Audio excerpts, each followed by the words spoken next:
Bismillahirrahmanirrahim. Assalamualaikum warahmatullahi wabarakatuh. Today, my group, Danish Daniel, Firdaus Ahmad, Nikno Haris Haikal, and Al-Mahdi bin Ramli, myself, Shakir Ashraf, we are going to present about merger of Burger King and Tim Hortons, analysis of marketing strategies in the quick service restaurants. Okay. We will start our presentation with introduction, the purpose of the article, author's major findings, author's argument, important information, how does it affect international business, and we will conclude the presentation. Okay. We'll start with the first presenter. In the introduction, the article that we use is Budget of Burger King and Tim Hortons analysis of marketing strategy in the quick service restaurant.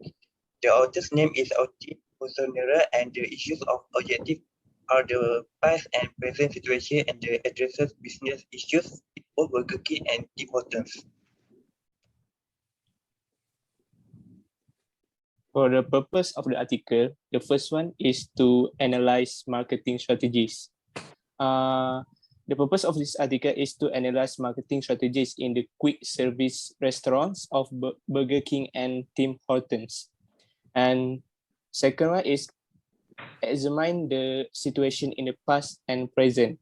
The primary goal of the merger is to broaden the international scope of the iconic Tim Hortons brand while also saving money for both companies. In this case, the article examines the situation in the past and present. And the last one is the use of Michael's 5 forces. They used Michael's 5 forces to determine industry attractiveness after conducting a systematic case study.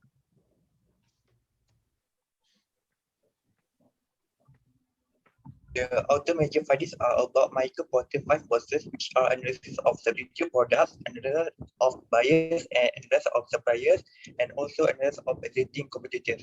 In analysis of substitute product, as people awareness of health problem associated with eating fast food increases, the strength of substitute become higher as consumer eating habit shifted from fast food high calorie food in favor of healthier menu option. In analysis of buyers, Tim Hortons probably promised to both different and direct, while Burger King promised is to have it your way. Both companies track record exuberate through their unmeasurable customer experience. In analysis of suppliers, Tim Hortons has multiplied coffee bean suppliers, supply and price rates fluctuate significantly, which is why Tim Hortons purchased coffee bean for contrast. Lastly is an analysis of existing competitors, which are the restaurant industry has few barriers to entry, and therefore new regional competitors may emerge at any time. However, the possibility of new competitor on a national or international scale is low due to significant resources and long timeline needed. Okay, next.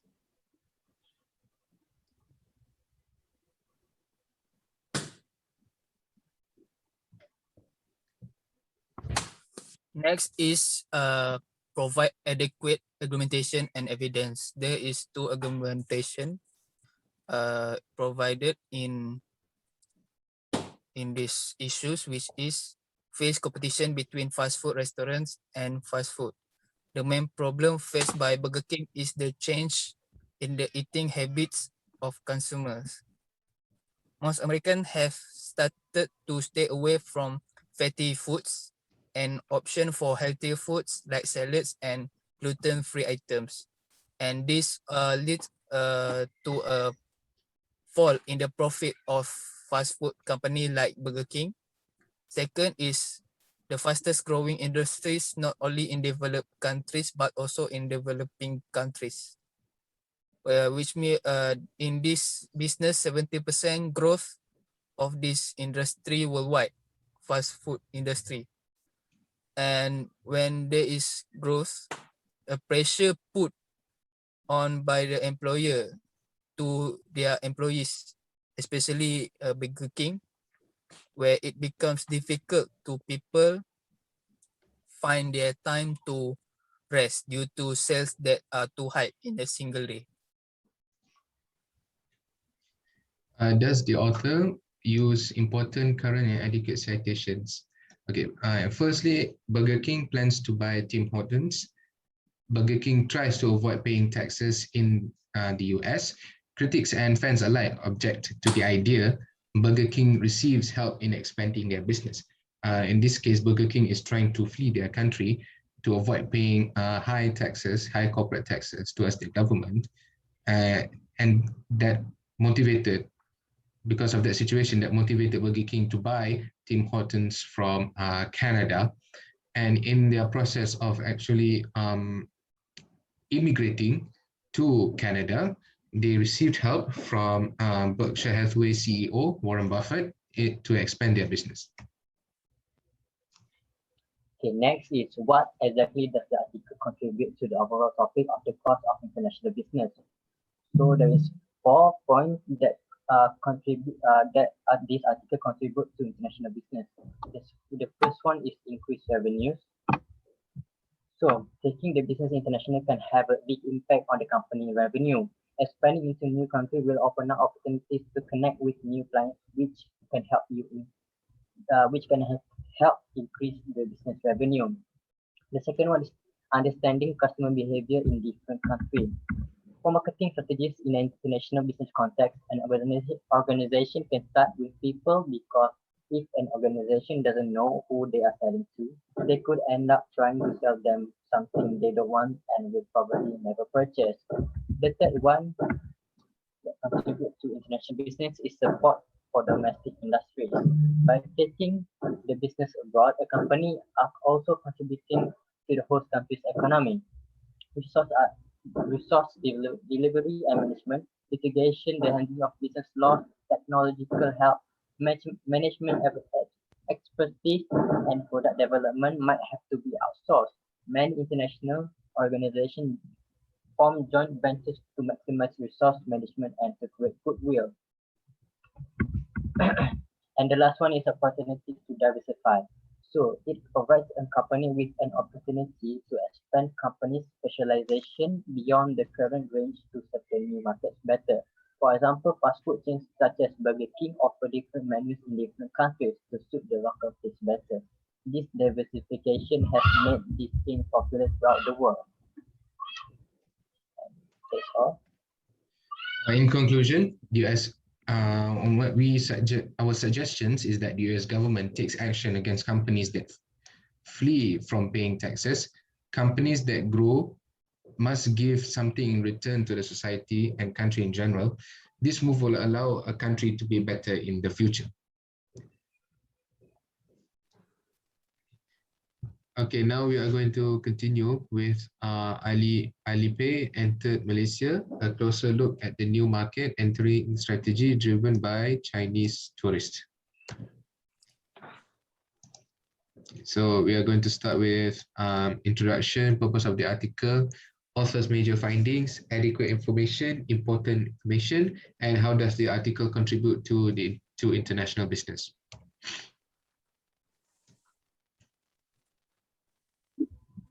The article that we have chosen is Alipay Enter Malaysia, a closer look at the new market entry strategy driven by Chinese tourists. The author name is Bon Cheong Chiu, Xiaobai Shen, and J. Angsel. The issue or objective are unique market entry strategy driven by the Chinese outbound tourism, as well as the earliest foreign payment that enter Malaysia.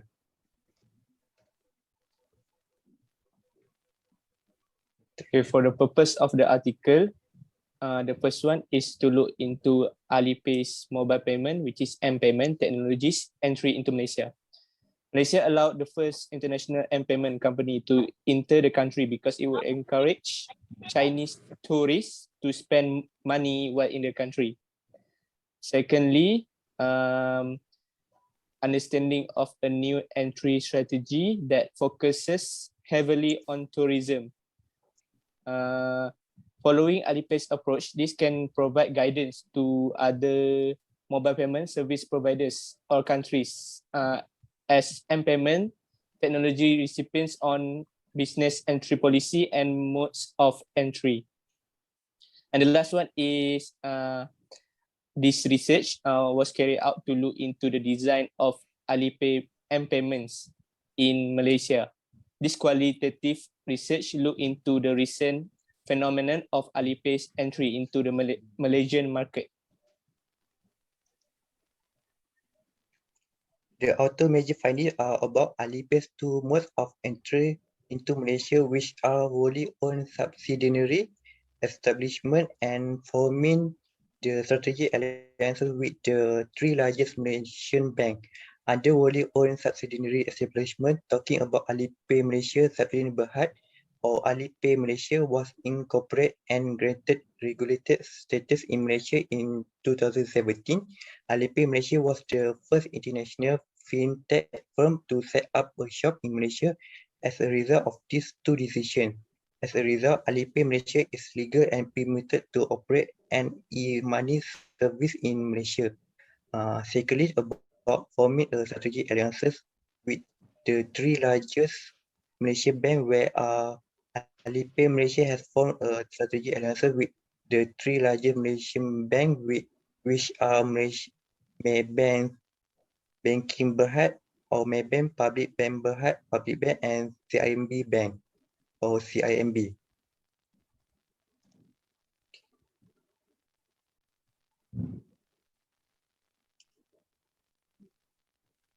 Next is adequate argumentation and evidence. The argumentation in Alipay is security of personal data of Alipay user. Alipay, which is China's largest mobile payment platform, issued an apology after users accused the company of illegally collecting and sharing their personal data. Users discover that by acquiring their annual digital financial report via Alipay's app, a data sharing agreement will be imposed on them. But Alipay is authorized to collect and store users' data, including their personal information and financial standing, and can share that information with third parties. Next, does the author use important, current, and adequate citations? The author says that Malaysia is a potential market for e-payment companies. Foreign companies form an alliance with local companies to enter the market. E-payments can attract tourists and the app is convenient. And the author says that Malaysia is a potential market as because that it has been shown that Malaysians are always searching new products online. So that's why the author says that Malaysia is a potential market for e-payment companies. Okay, next is what exactly does the article contribute to the overall topic of the cost of international business. So this article contributes three topics to international business. The first one is establishing global digital payment. So Alipay has been around for over a decade and its users are used to paying for almost anything with their phones. When users leave China, they often find it difficult to adjust to paying with cash or a credit card. Next is foreign exchange earning. Foreign customers can end up paying more if the value of their currency becomes weaker or the value of the currency becomes stronger in the forex market. A currency with a strong and stable value is excellent for the purpose of saving and investing. By saving in stronger foreign currencies, the value of the money is less likely to lose value based on market fluctuation. And the last one is enhanced reputation. Many foreign countries offer massive tax cuts and are more relaxed in terms of market regulation to incentive companies looking to expand abroad.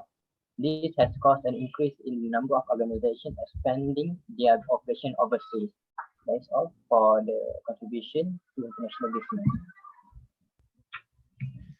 In conclusion, e-payments help generate income, e-payments bring convenience, e-payments will help businesses to improve. The government should continue to encourage more investment in and provide more opportunities for online shopping platforms to expand in Malaysia. As mentioned earlier, that e-payments has a potential to attract customers as well as tourists from foreign countries to come into Malaysia. In this case, Alipay. So they have the potential of bringing in more Chinese tourists to Malaysia, and it has a big effect on the country's economy. And so the government, our suggestion is that the government should study more on this matter, and if it brings benefit, encourage more investment and provide more opportunities for the market to grow.